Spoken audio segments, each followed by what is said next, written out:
अस्सलाम वालेकुम everyone, this is D2 exercise 8D question number 15 हम इसका कर रहे हैं। आपको एक शेप दी हुई है ABCADE।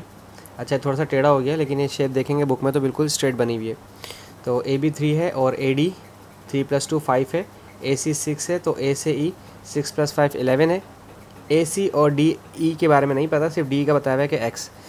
पहली रिक्वायरमेंट है कि पूछा कि determine ADE is enlargement of ABC। अच्छा, अगर आपको इनलार्जमेंट वाली कंडीशंस याद हो स्टूडेंट्स, तो इनलार्जमेंट वाली कंडीशन में क्या होता है कि आपके पास एक ख़ास किस्म का फ्रैक्शन बनता है। इनलार्जमेंट होता है क्या है कि कोई भी ब्रैकेट या कोई भी शेप जो है वो किसी भी ओरिजिनल शेप के 2 टाइम्स या 3 टाइम्स या 4 टाइम्स इंक्रीज़ हो गई हो, ठीक है। लाइक ये आपके पास ABC है, ये इनलार्ज होकर ADE बना है। ये 1 टाइम्स हुआ होगा, तो 1 टाइम तो खैर नहीं होगा, 2 टाइम्स हो सकता है, 3 टाइम्स हो सकता है, 1.5 टाइम्स हो सकता है, 1.7 टाइम्स हो सकता है, 2/3 टाइम्स हो सकता है, 3/2 टाइम्स हो सकता है, वट जो भी फ्रैक्शन आए, बट तीनों साइड्स का फ्रैक्शन सिमिलर आना चाहिए। अच्छा, अब चूंकि ये दोनों शेप्स आपस में सिमिलर हैं, तो मैं इसको किस तरह से लिखूंगा कि ADE, ये मैं पार्ट 1 करवा रहा हूँ। लेट सपोज के ट्राइंगल ADE, वैसे लेट सपोज नहीं, ये तो है ही बात, अंडरस्टूड बात है कि ADE is similar to triangle ABC, ठीक है। जब दो ट्राइंगल्स आपस में सिमिलर हो जाते हैं तो हम उसको कुछ इस तरह से लिखते हैं कि इनकी सारी शेप्स AD, DE और EA यूँ लिखी जाती है। AD is equals to DE, पहले ये लिखा, फिर ये लिखा, अब ये लिखेंगे EA, ठीक है, सही है। ये देखें AD, DE और EA, अब ये वाले लिखे जाएंगे AB, BC और CA, ठीक है। तो इस तरह से AB और BC इसके नीचे, ठीक है, इज इक्वल्स टू CA। अब इनकी वैल्यूज़ लिख दें, ठीक है। AD की वैल्यू कितनी है? AD की वैल्यू हमारे पास, मैं यहाँ थोड़ा सा ऐसे करता हूँ, A से D की वैल्यू है 3 + 2 5, 5 AB की वैल्यू कितनी है? AB की सिर्फ ये वाली वैल्यू 3 है, ये आ गया 3, इज़ इक्वल्स टू DE की वैल्यू, D से E की वैल्यू X है, यहाँ लिख दें X, जो अभी नहीं चाहिए मुझे, ठीक है। B से C की वैल्यू नहीं पता, उसके नीचे B से C ही लिखा रहने दें, इज़ इक्वल्स टू EA आपका है, ये रहा, कहाँ गया EA ये रहा, A से E या E से A एक ही बात है, 6 + 5 11, यहाँ लिख दें 11/CA। C से A आपके पास आ रहा है 6, ये आ गया 6। तो देखें ये दोनों फ्रैक्शंस क्या सिमिलर आए, ये 5/3 है, ये 11/6 है। अगर आप इसे मिक्स नंबर में करते हैं तो ये बन जाएगा 3 × 1 = 3 और 2 बचा, 1 होल 2/3, और ये बनेगा 6 × 1 = 6, 5/6। तो ये दोनों आपके पास फ्रैक्शन जो है सिमिलर नहीं है, इन दोनों फ्रैक्शन का सिमिलर आना ज़रूरी था, तो इसका मतलब नो, ये इनलार्ज नहीं हुआ, ठीक है।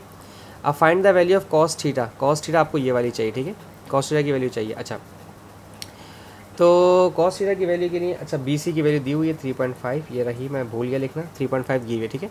तो मैं सिर्फ ABC का ट्रायंगल नीचे बना रहा हूँ यहाँ पर, सिर्फ सेकंड पार्ट के लिए, कॉस थीटा के लिए, ठीक है। मैं ट्रायंगल बना रहा हूँ यहाँ पर AB और ये C, ठीक है। दिस इज़ A, यहाँ B लिखा हुआ है और ये C है, दिस इज़ 3.5 और ये 3 है और ये थीटा है और ये 6 है, ठीक है। 3, 6, 3.5 और थीटा, ठीक है। आपको ये वाला थीटा मालूम करना है जो कि कॉस थीटा है, ठीक है, यही मालूम करना है। तो थीटा आपको कोसाइन लो याद है ना कि A² is equals to B² + C² - 2BC cos, यहाँ जो साइड होगी वही एंगल आएगा, ठीक है ना। अब हमें कॉस A मालूम करना है। A की अपोजिट साइड A है, B की अपोजिट साइड B है और C की अपोजिट साइड C है, ठीक है। तो A की जगह आ जाएगा 3.5, हम यहाँ लिख देते हैं 3.5 का स्क्वायर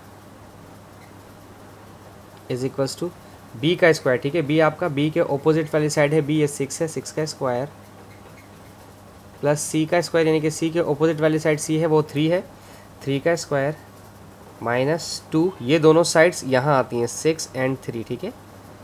और कॉस थीटा यानी कि कॉस A आपको मालूम करना है, A की जगह थीटा लिखा हुआ है, ठीक है।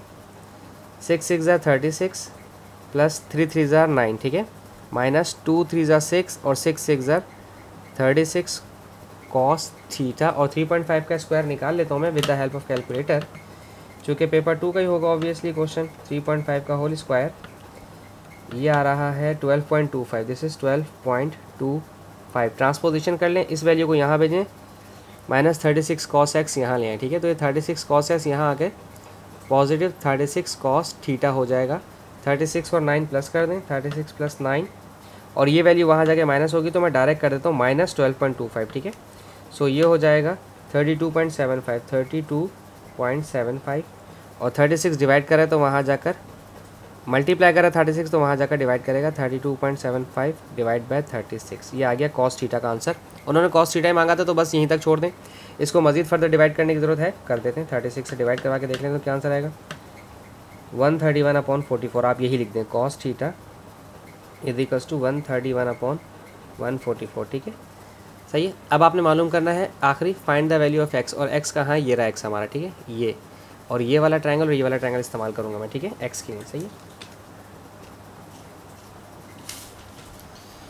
ट्रायंगल बना रहा हूँ यहाँ पे मैं साइड में इस तरह से, ताकि आपको समझा सकूँ मैं क्या बात कह रहा हूँ।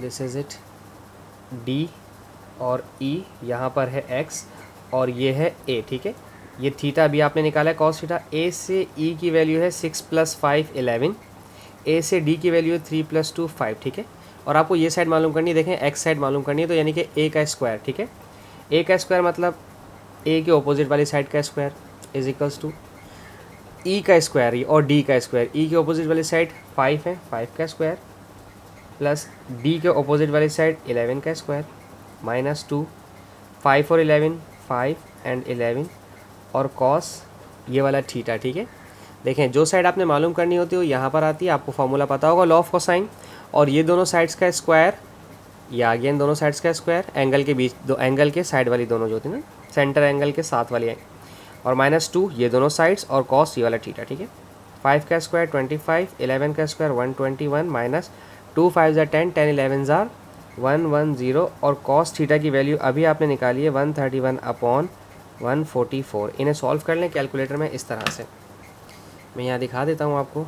25 + 121, 11 का स्क्वायर 121 माइनस 110 ब्रैकेट फ्रैक्शन लगा यहाँ पर, तो 131/144 और ब्रैकेट करना है। ठीक है, इस तरह से कर सकते हैं, इज इक्वल्स टू ये आ जाएगा इस तरह से 45.93। ठीक है, दिस इज़ 45.93। ठीक है, अब चूँकि यहाँ पर x पर स्क्वायर है और आप जानते हैं जब आपने स्क्वायर हटाना है x पे से, यहाँ से आपने स्क्वायर हटाया तो यहाँ रूट लगाते हैं दोनों साइड पे, यहाँ पर भी इससे कट जाएगा। अब स्क्वायर रूट ऑफ 45.93 निकाल लेते हैं। ये जो आंसर आया था मेरे पास, मैं इसी का स्क्वायर रूट का बटन दबा के ये आंसर वाला बटन प्रेस करके इज इक्वल टू दबाऊंगा तो ये आ जाएगा 6.77। दिस इज एक्स आ गया आपके पास, एक्स आ गया 6.77।